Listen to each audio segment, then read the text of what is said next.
Jesus freak here. These days, most churches celebrate Palm Sunday and Passion Sunday the same day if they do it all. When I was a kid, Passion Sunday was actually the week before. Now, I don't know why that is because it doesn't make sense. You think, Passion Sunday should be the week after Palm Sunday. Palm Sunday is 1 week before Easter.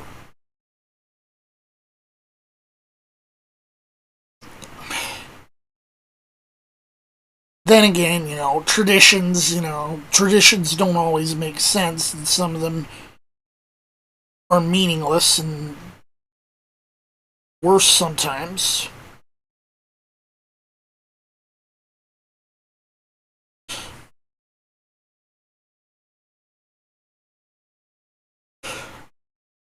But with that said, if you've noticed anything about my videos, the Palm Sunday readings tend to be really, really long. And where they could have represented Palm Sunday, when they could have represented the palms and stuff, instead, the focus is on the Passion story. And they're usually about a chapter and a half to 2 chapters where usually it's just a few verses for the gospel.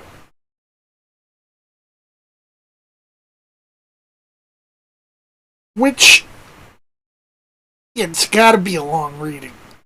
It's a longer narrative than a lot of other events in Scripture. And something that can't really be divided up.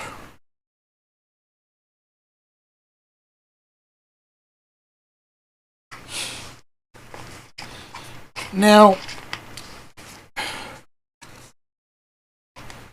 I've mentioned in the past that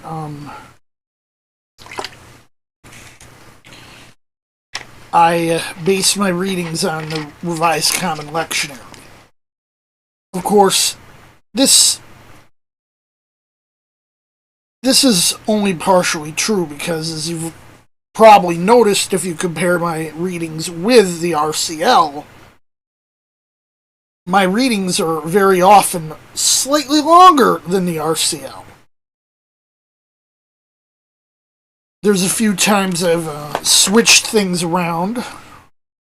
That's pretty rare. And I've avoided the Apocrypha because I don't think it's right to use texts that aren't theopneustos in place of texts that are.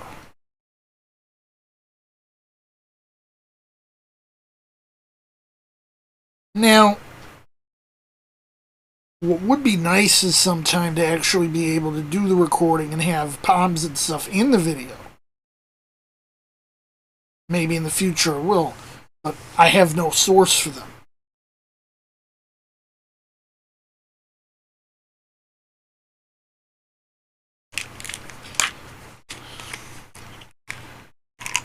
It's hard enough to get communion elements, which I think I've used in at least one video. I've actually made the host myself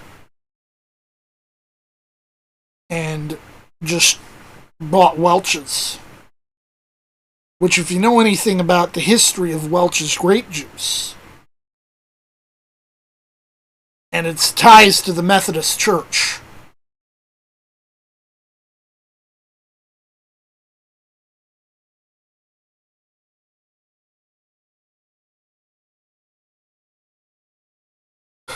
it was actually created as a substitute for communion wine, so people wouldn't have to drink wine. The concept of total abstention from alcohol was a real big thing back then.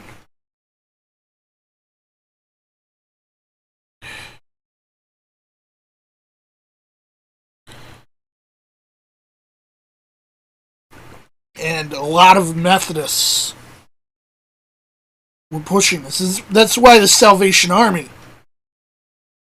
still pushes teetotaling.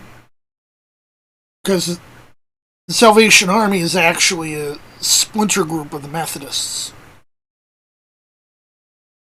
It's not so well known that they are, in fact, a church, let alone a Methodist church, but they are.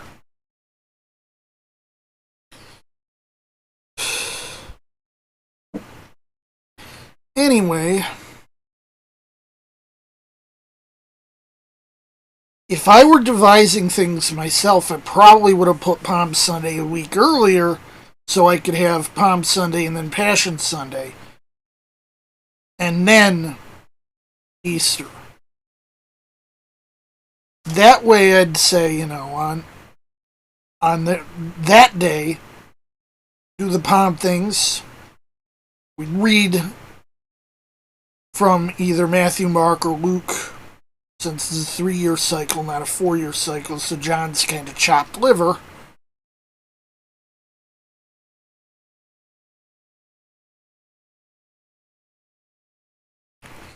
About the triumphal entry.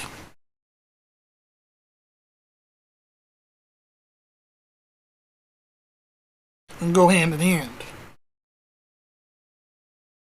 Now, probably would be interesting to develop our own lectionary,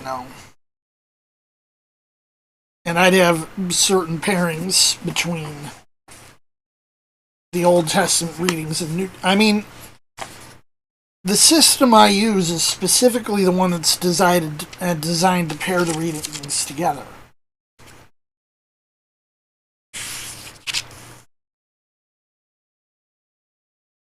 Now,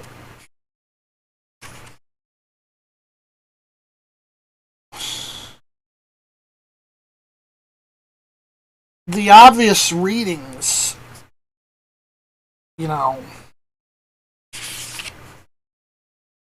one that would make sense to read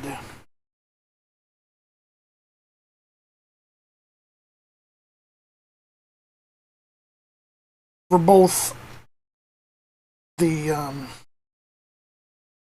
triumphal entry and the Passion would have been from Zechariah.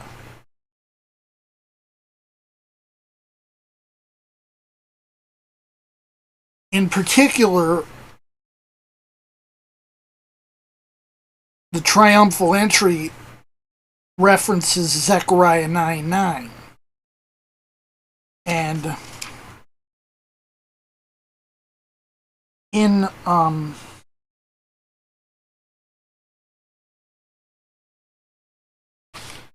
the Passion narrative, there are also other references to Zechariah. Zechariah 11, 12 through 13.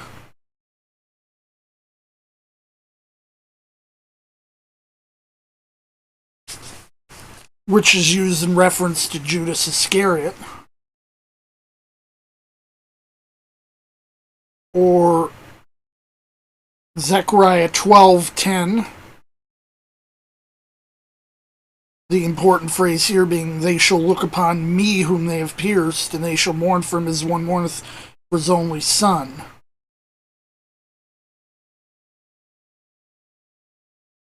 Also, there's a reference somewhere else in the Gospels connecting the Passion with 13:7,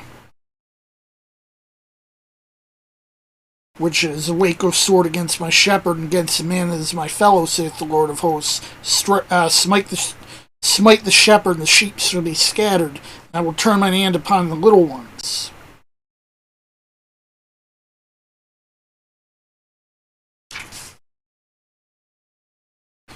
There's a few things in Zechariah that would relate and make it a good Old Testament reading. Obviously, the obvious Psalter reading for the Passion would be Psalm 22. It's easier for me to use what's already there, though. And especially since a lot of churches do use the RCL, the original idea was to try to be a substitute for the church. The church was unavailable due to lockdown, and it became more than that. But that's, the RCL served the job perfectly. If I were going to substitute for the liturgist at a United Methodist Church, for example, they'd basically be using the RCL readings. Most of them do, I believe. And so it would have been the same readings that I have, more or less.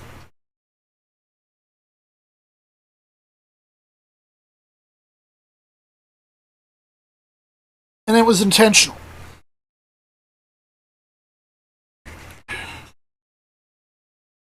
Now, I know I'm not someone who can really go on and on about any random passage of scripture. Wish I could.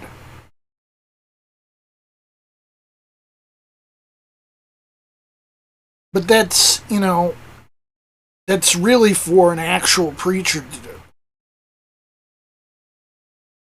Opposed to someone like me who cannot be a preacher.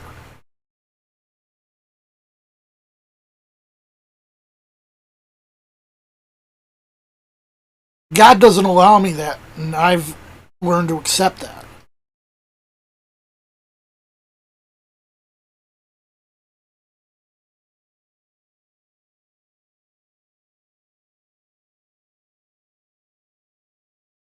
Now,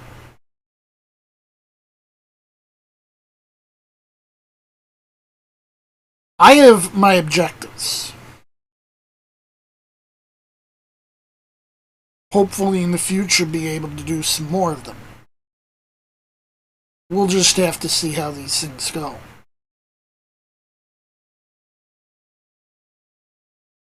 Jesus, freak out.